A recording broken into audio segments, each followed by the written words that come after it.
Good morning, everybody. Hope you're doing great wherever you're watching from, because there is a massive story developing right now out of Iran. And it's not about fighter jets, it's not about drones, and it's not about missiles slamming into some IRGC bunker in the middle of the desert. This one is about something a lot more foundational. The United States military just did something huge to Iran's bridges and power plants. And if you understand what that actually means strategically, this might be one of the most important moves of the entire campaign. We're talking about a coordinated wave of strikes that knocked out thousands of megawatts of electricity, dropped bridges connecting Iran's most important port city to the rest of the country, and sent the regime scrambling to explain to 80, 90 million people why their lights keep going out in the middle of a brutal summer heat wave. So we're going to break down exactly what got hit, why the Pentagon chose these specific targets, what Iran's options actually are now, and what this tells us about where this whole conflict is heading. Stick around, because by the end of this, you're going to understand exactly why bridges and power plants, of all things, became the most talked about target set in this entire war. So let's set the stage here. For months now, the fight has revolved around one single choke point, the Strait of Hormuz. About a fifth of the entire world's oil and a fifth of global liquefied natural gas has to pass through that narrow stretch of water between Iran and Oman.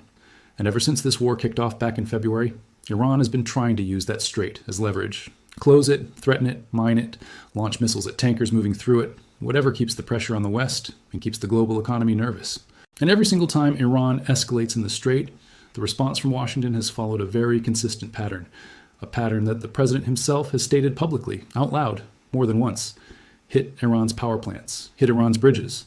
That's been the stated policy for months, going all the way back to threats issued in the early spring, and now we're watching it actually play out at a scale that's hard to ignore. And it's worth remembering how we even got here, because this campaign against infrastructure didn't come out of nowhere. It's the product of months of escalation that most people watching casually from the outside probably lost track of somewhere along the way. Back in the earliest phase of this conflict, strikes were almost entirely focused on what you'd call classic military targets, naval assets, air defense batteries, missile production sites, IRGC command centers. Satellite imagery from the opening days of the campaign showed burning ships and heavily damaged naval facilities at bases like Konarak and at Iran's naval headquarters in Bandar Abbas, and officials at the time confirmed that more than 1,000 separate targets had been struck within just the first 48 hours. That gives you a sense of the sheer scale and intensity this war opened with. But over time, as Iran kept finding ways to reconstitute parts of its capability and kept using the Strait of Hormuz as leverage every single time talks stalled, the target list evolved.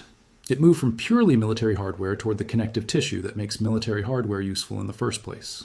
The roads, the bridges, the rail lines, and the power grid that keeps everything running. That evolution tells you something important. It tells you that pure military strikes on hardware alone weren't fully solving the problem. Iran kept rebuilding, kept rearming, kept finding workarounds. So the strategy shifted toward targets that are far harder and far slower to rebuild. Now let's talk about the bridges first, because this part of the story is honestly one of the most interesting logistics stories of the entire conflict. Bandar Abbas is Iran's largest commercial port. It's also home to major naval facilities, used by both the regular Iranian Navy and the IRGC Navy specifically. Everything that matters to Iran's ability to project power in the Gulf flows through that city in one way or another. Fuel, ammunition, mobile missile launchers, replacement parts, personnel.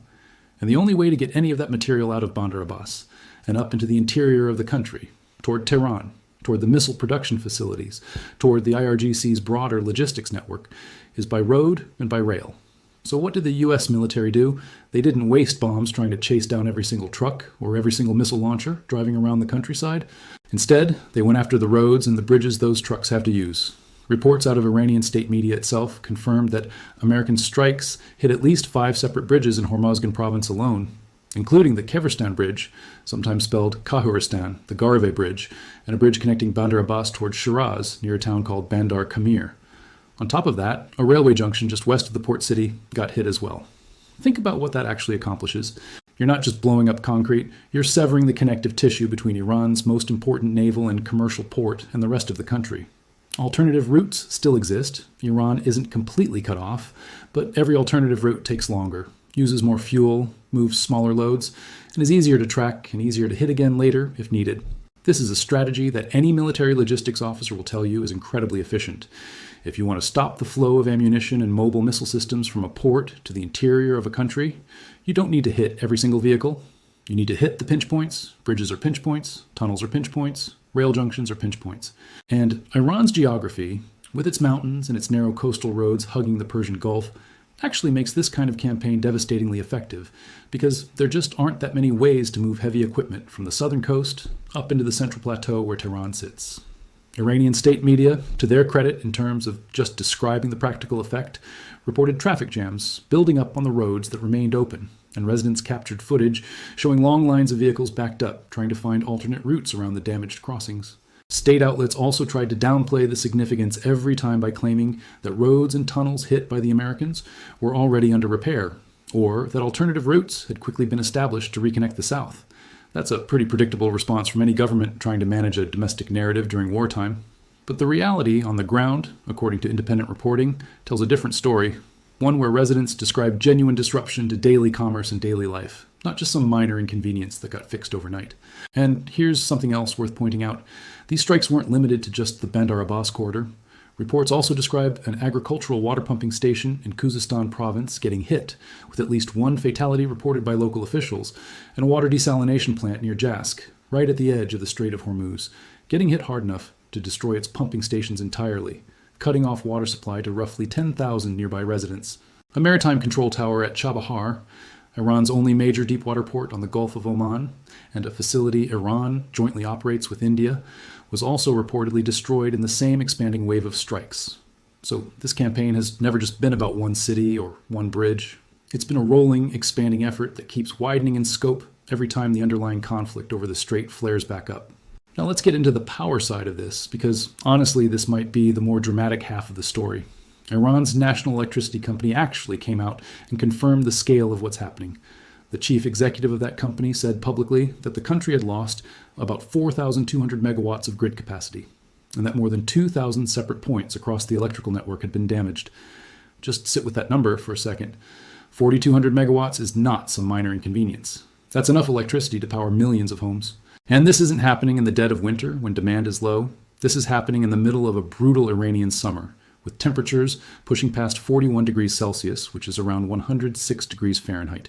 So you've got hospitals running on strained backup power, you've got factories shutting down mid-shift, you've got university servers going offline in the middle of final exams, and you've got families sitting in pitch-black apartments with no air conditioning and triple-digit heat. One Tehran City Council official actually snapped back at a journalist who asked about the sudden unannounced blackouts, basically saying, if you knew how many electrical facilities were bombed a couple days ago, you wouldn't even be asking that question. That's not spin from Washington. That's a regime official in Tehran admitting the damage on the record. One of the specific facilities confirmed hit was the power plant on Kish Island, which is a pretty significant target because Kish serves one of the most commercially active zones in the entire Persian Gulf. It's a free trade zone, it's a tourism hub for wealthier Iranians, and it's a symbol the regime likes to show off as proof that Iran can still function normally even during wartime. Knocking out power there sends a message beyond just the practical damage. Distribution networks in Bandar Abbas, in Jask, and in Chabahar, all critical nodes for fuel exports and maritime trade, have also been compromised. And this is where you start to see the strategic logic connect. The US isn't randomly picking targets. They're going after the exact cities and exact facilities that support Iran's ability to keep operating in and around the Strait of Hormuz. Cut the power in Bandar Abbas, and you're not just annoying some civilians, you're degrading the ability of the port to function, the ability of radar and surveillance systems tied into that grid to operate at full capacity, and the ability of the IRGC's naval harassment operations to be coordinated efficiently. So why bridges and power plants specifically? Why not just keep pounding military bases like earlier in the war? Well, this is where you have to actually listen to what the American side has been saying for months, because they've been remarkably transparent about the logic. Back in the spring, during an earlier flare-up in the conflict, the president posted publicly that from that point forward, any time Iran fired on a ship in the Strait of Hormuz, whether by missile, rocket, drone, or any other weapon, the United States would respond by bombing and destroying one bridge or one power plant. And he specifically said that included targets located next to, or even inside, the capital city of Tehran. That's about as direct a deterrent strategy as you're going to find. It's almost like a scoreboard. You hit a ship, we hit a bridge. You hit a tanker, we hit a power plant. And at another point, frustration boiled over into a much blunter message, essentially warning Iran that a specific day was going to become what got called Power Plant Day and Bridge Day, all wrapped into one, warning that there would be nothing like it. Now, some of those specific deadline threats got walked back or delayed as talks opened up, That's happened multiple times throughout this war. Strikes get threatened. Then a temporary halt gets announced as negotiations flicker back to life, and then talks stall again in strike's resume. But look at the actual pattern of what's happened on the ground over the past several months. Bridges near Bandar Abbas, hit. Power infrastructure across the south, hit. A maritime surveillance tower at Chabahar, hit. A radio transmission facility near Bandar Abbas, hit. This has been a slow, steady, methodical campaign against the physical backbone that keeps southern Iran connected and powered. Now here's the part that I think doesn't get talked about enough. And this is where the strategy really starts to reveal itself if you connect the dots. Targeting a country's power grid and its bridges is not a new idea in warfare. It's actually one of the oldest and most effective ideas in modern warfare, going back to strategic bombing campaigns from the last century. The logic is brutally simple. A military cannot fight a modern war without electricity and without the ability to move equipment. Radar systems need power. Command and control centers need power. Missile production facilities need power. Communications networks need power. Water desalination plants, which Iran desperately needs given how dry the country is, need power. When you take out 4,000 plus megawatts of capacity and damage, over 2,000 points across a national grid, you're not just making people sweat in their apartments. You're forcing the regime to make impossible choices about where to allocate the electricity that's left. Do you keep the lights on in hospitals, or do you keep radar stations running along the coast? Do you power residential neighborhoods in Tehran, or do you keep centrifuge facilities and missile assembly lines humming? Every blackout is a decision the regime has to make, and every one of those decisions creates friction, resentment, and pressure from the ground up. And that pressure is very real. Reports out of Iran describe viral videos of furious business owners watching hundreds of pounds of frozen goods melt because the power cut out with no warning. University students losing access to systems during exams. People describing entire neighborhoods sitting in total darkness for hours at a stretch, night after night, in extreme heat. This is the kind of thing that erodes public patience with a government faster than almost anything else, faster in some ways than military casualties, because it touches every single person, every single day, whether they support the regime or despise it. Iran's own energy ministry was forced to publicly ask residents in the southern provinces to reduce their electricity usage voluntarily, which, if you think about it, is a remarkable admission for a government that spends enormous energy on trying to project strength and control over the narrative. The regime even called on young people to form human chains around power plants earlier in the conflict, physically trying to shield the facilities using the presence of civilian bodies, which tells you just how seriously they take the threat to their electrical infrastructure. And honestly, it tells you a lot about how limited their actual air defense options are if human chains are part of the plan. It's also worth pointing out just how these strikes have actually been carried out, because it tells you something about how deliberate and calculated this campaign has been. Central Command is described using a mix of fighter aircraft, aerial drones, and warships in addition to other assets, rather than relying on any single platform. This isn't a case of one dramatic bomber run doing all the work. It's a combined arms approach where precision-guided munitions launched from multiple different platforms are being used to methodically work through a target list that Pentagon planners clearly built out well in advance. And notably, Central Command has been somewhat cautious about publicly confirming every single bridge strike in its official statements, even while Iranian state and semi-official media outlets have been fairly detailed in describing the damage. That gap between official American confirmation and Iranian reporting is actually pretty normal in modern conflicts. The side doing the striking often lets the other side's own media do the work of confirming the damage, since a regime is far more likely to actually admit that a specific bridge went down than a foreign government is to volunteer every operational detail of a strike package. Let's talk about what this does to Iran's military logistics specifically, because that's the piece that matters most from a pure warfighting perspective. Bandar Abbas isn't just a commercial port, remember? It's a major naval hub for both the regular Navy and the IRGC Navy.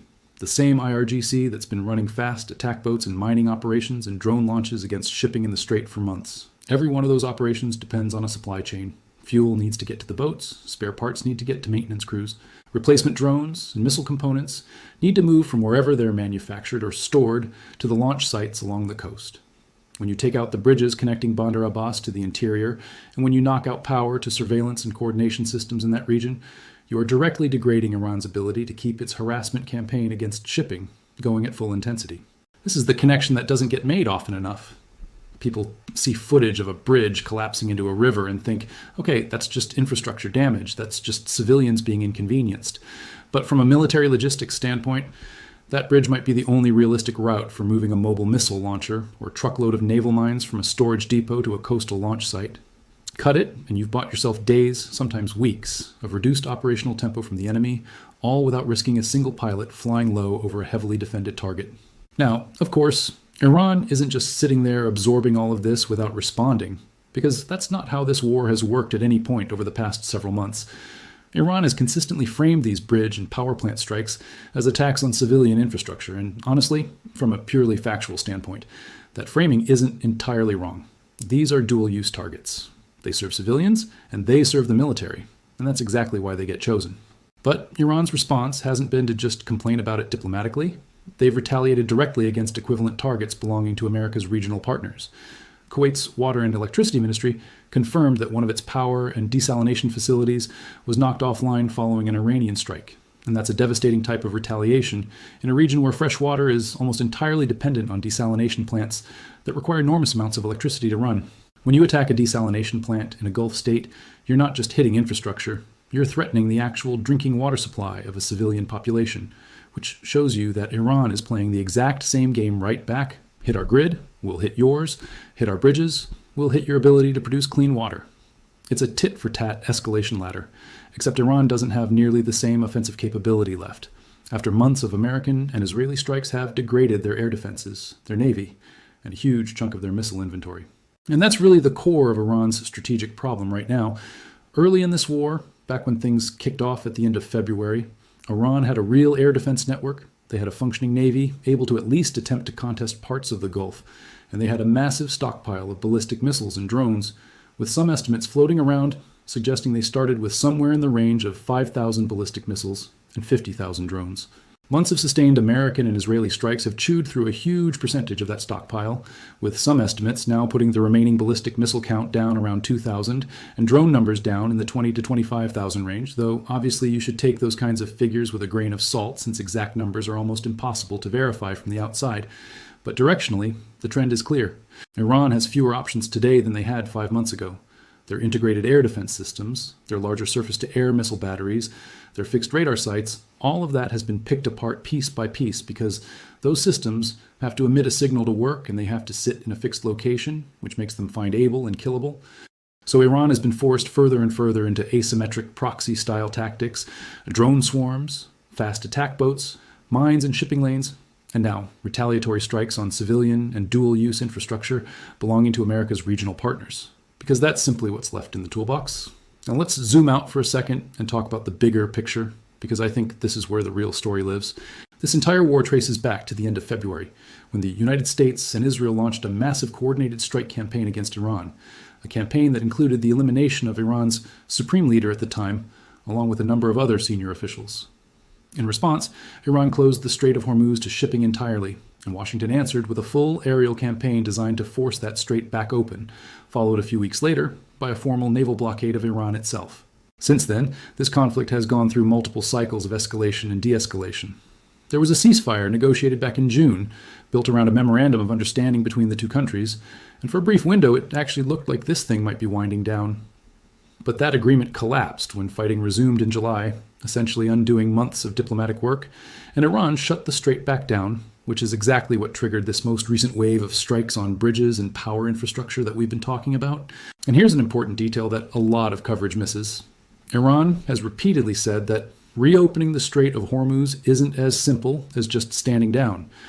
Iranian officials have stated publicly that any reopening is contingent on a set of additional conditions that they claim have been communicated to the American side through intermediaries, and specifically that an agreement with Oman, which has been acting as a mediator in recent weeks, does not automatically mean the strait reopens. So even as diplomatic channels stay active, and even as both sides describe ongoing indirect contact, Iran keeps signaling that this isn't close to resolved, and that any American violations of the earlier June agreement, as they describe it, have to be addressed before real negotiations can restart. And where does that leave things as of right now, heading into the middle of August? The picture is actually a fairly interesting one. There's been a real reduction in the intensity of strikes over the past week or two, with the president himself describing the current posture as low-keying the situation, saying the administration is only semi-negotiating with Iran at this point, and pointing to Iran's economic collapse as leverage that doesn't require constant military action to maintain. He's pointed specifically to Iran's runaway inflation and to reports that the government is struggling to even pay its own soldiers, arguing that time and economic pressure are now doing a lot of the work that airstrikes were doing earlier in the conflict. At the same time, the Pentagon has reportedly been pushing defense contractors to ramp up production, a signal that officials aren't assuming this stays quiet for long, and that stockpiles used throughout months of sustained combat operations need to be replenished regardless of how the diplomatic track plays out. Meanwhile, Tehran and Oman have been working through the specifics of route coordinates for the Strait, a technical but important step if any kind of safe transit corridor is going to be reestablished, even on a limited basis. So think about what all of this means when you put it together. The bridges and power plants that got hit weren't some isolated one-off event. They were the culmination of a strategy that's been stated publicly for months: get pressure on the Iranian regime by targeting the physical infrastructure that keeps the country connected and powered, without having to put American pilots at extreme risk, flying deep strike missions against heavily defended targets every single night. It's economical from a military perspective. It's politically potent because ordinary Iranians feel it immediately in their daily lives, and it directly undermines the logistics chain that supports Iran's remaining military operations in and around the Strait of Hormuz. And on the flip side, Iran's response, hitting Kuwaiti water and power infrastructure, shows they understand the exact same logic and are trying to play it right back, just with a much smaller deck of cards left in their hand after months of losses. There's also a broader economic dimension worth mentioning here because it's easy to get lost in the military details and forget just how much this affects the entire global economy. Analysts tracking this conflict have pointed out that periodic attacks on shipping combined with retaliatory strikes have severely disrupted traffic through the strait for most of the past 5 months, and by mid-July, the overall volume of attacks on both sides was actually higher than at any point since April. Every time that traffic gets choked off, global oil markets feel it. A fifth of the world's oil and a fifth of the world's liquefied natural gas depend on ships being able to move safely through that narrow waterway. So when you see headlines about a bridge getting hit near Bandar Abbas, understand that the ripple effects of that single strike are connected all the way out to fuel prices at gas stations on the other side of the planet. That's part of why this bridge and power plant strategy carries so much weight. It's not contained to Iran. It's tied directly into a global energy choke point that the entire world is watching nervously. Now let's talk a little bit about what happens next, because that's obviously the question everyone wants answered. Based on the pattern we've seen over these past several months, there are really a few paths this could take. One path is that the current lull holds, talks with Oman produces some kind of workable arrangement on safe passage through the strait, and both sides quietly de-escalate while still posturing publicly for their respective domestic audiences. That's happened before in this conflict. Ceasefires and lulls have come and gone multiple times, so there's precedent for it. The second path is that talks stall out again, Iran refuses to budge on its additional conditions, and the strikes resume at the same or even greater intensity, with bridges and power infrastructure remaining right at the top of the target list, because it's proven to be one of the most effective, lowest risk ways to keep pressure on the regime. And the third path, which honestly seems the most likely if you look at the actual behavior pattern over the past 5 months rather than the rhetoric, is more of the same slow grinding cycle we've already seen play out. Strikes, temporary pause, renewed threats, limited diplomatic movement, then strikes again. Iran's economy keeps deteriorating in the background the entire time, which plays directly into the argument that economic pressure combined with periodic infrastructure strikes might ultimately accomplish more than a full-scale invasion or occupation ever could without putting large numbers of American troops on the ground inside Iran. What's genuinely fascinating about this entire infrastructure targeting strategy is how it reflects a shift in how modern wars actually get fought and won in the 21st century. This isn't World War II-style carpet bombing of cities. These are precision strikes on specific bridges, specific power plants, specific rail junctions, chosen because of their dual military and civilian value, executed with guided munitions that are meant to degrade capability while trying, at least in theory, to limit direct civilian casualties compared to older forms of strategic bombing. Whether that theory holds up perfectly in practice is obviously debatable, and Iranian state media has been quick to highlight civilian hardship every time these strikes happen, which is a legitimate part of the story that deserves attention. But from a pure military effectiveness standpoint, you have to acknowledge that hitting the connective infrastructure of a country, the bridges that link a critical port to the capital, the power plants that keep radar systems and command centers running, is one of the most efficient ways imaginable to grind down an adversary's ability to sustain a prolonged fight, especially when that adversary has already lost most of its integrated air defense network and a huge chunk of its navy. So what do you guys think about all of this? Do you think targeting bridges and power plants is a smart, efficient way to pressure Iran without risking more American lives in the air? Or do you think this kind of infrastructure campaign crosses into territory that hurts too many ordinary civilians who have nothing to do with the regime's decisions? I'd genuinely love to hear your thoughts on this one because there's a real debate to be had here, and I think both sides of that argument have legitimate points worth discussing in the comments below. Let me know what you think down there. I read through as many of them as I can. And if you found this breakdown useful, if it helped you actually understand the strategy behind what's happening rather than just seeing headlines about explosions without context, do me a favor and hit that like button. It genuinely helps get this kind of detailed analysis in front of more people who are trying to make sense of what's going on over there. Consider subscribing too if you haven't already, because this conflict is far from over, and there's going to be a lot more to break down in the days and weeks ahead as the situation around the Strait of Hormuz continues to develop one way or the other. And if you know someone who's been trying to follow this war but keeps getting lost in all the noise, go ahead and share this with them, because honestly, understanding why bridges and power plants became such a central part of this strategy tells you almost everything you need to know about where this conflict is actually headed next. Thanks so much for watching, and we'll keep tracking every single development as it happens.